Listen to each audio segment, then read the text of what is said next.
And that's part of our mastery that was described in 5,000-year-old texts. How we create, it's not a verbal language.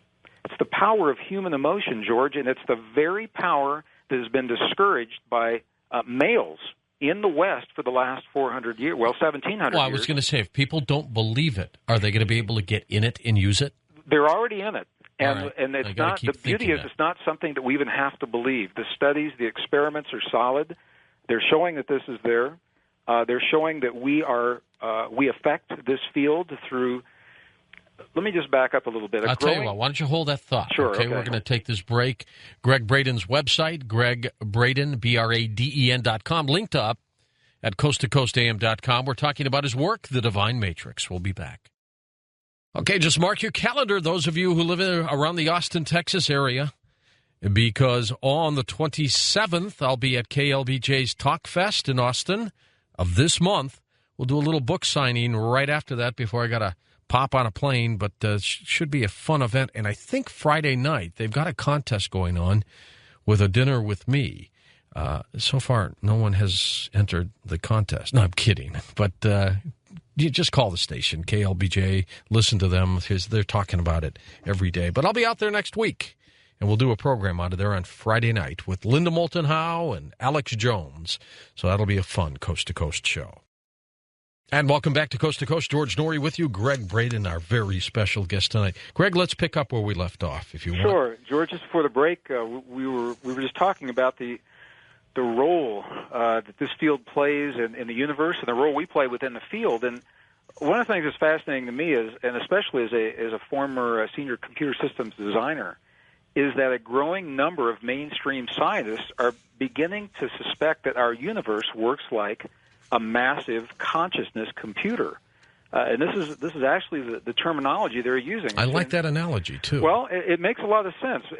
And if we think of the way computers work, just as every computer has a language that it uses to get things done, it appears that our consciousness computer, the universe, has a language as well, and it's a language that we call human emotion and the power of feeling and what we believe to be true in our lives. Now, when I talk about that in front of live audiences, people tell me, Greg, it can't be that simple, because in our culture we've been conditioned to, as we mentioned earlier, to discount the power of emotion and belief. But what the laboratory experiments are showing, George, is just the opposite. That it is the power of our awareness, of our expectation.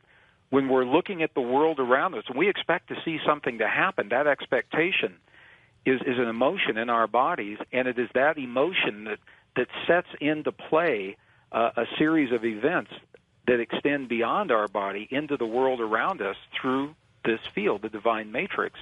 And we're actually affecting and having a direct effect on the stuff our world is made of in ways that we're only beginning to understand. Okay, well, with a computer, you program it. You put in the software, and it does all kinds of wonderful things. What is the software for the Matrix? The software is the power of human emotion. It is the belief.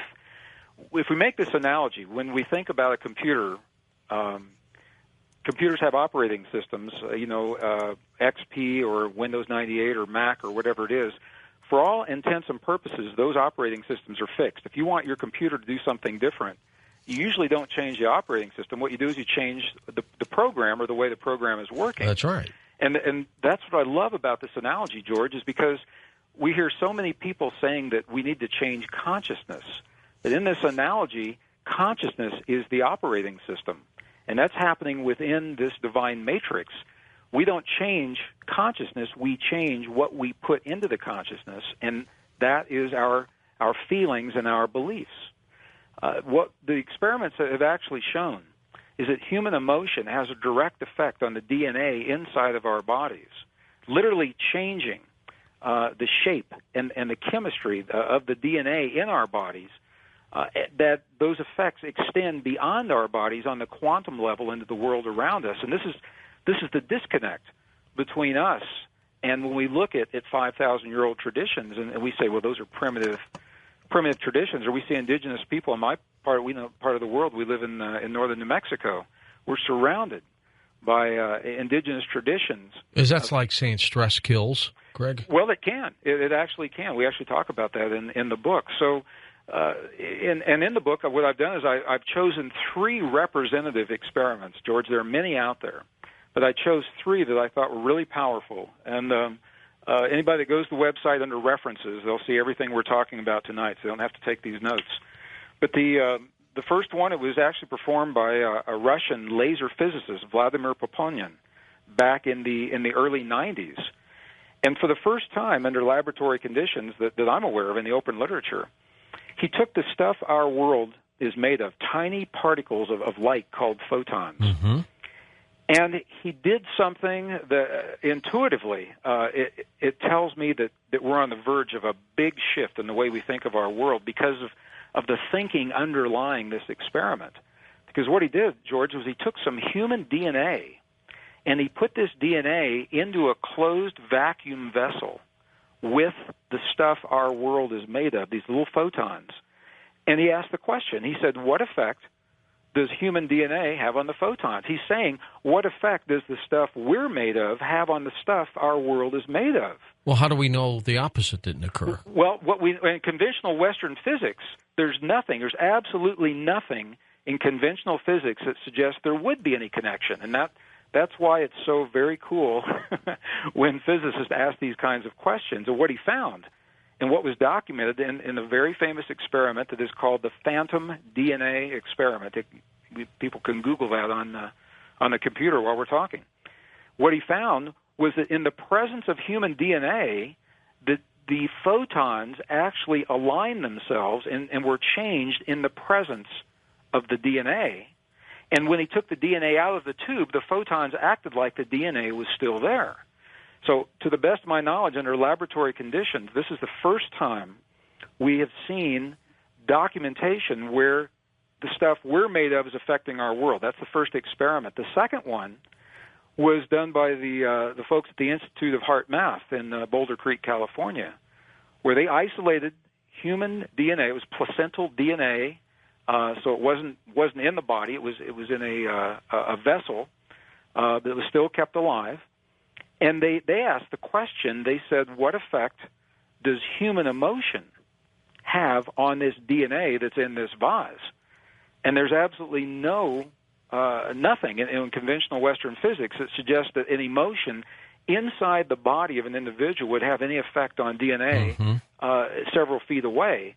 And what they found, they were able to measure both what they call the conformation or the shape, as well as the light properties of the DNA. And the bottom line was, as the emotions changed, the DNA changed in the presence of anger, hate, jealousy, rage, what we call negative emotions. This is very similar to what Dr. Emoto has done with his water crystal pictures. It's similar. Right? It's similar, George, but here's the connection.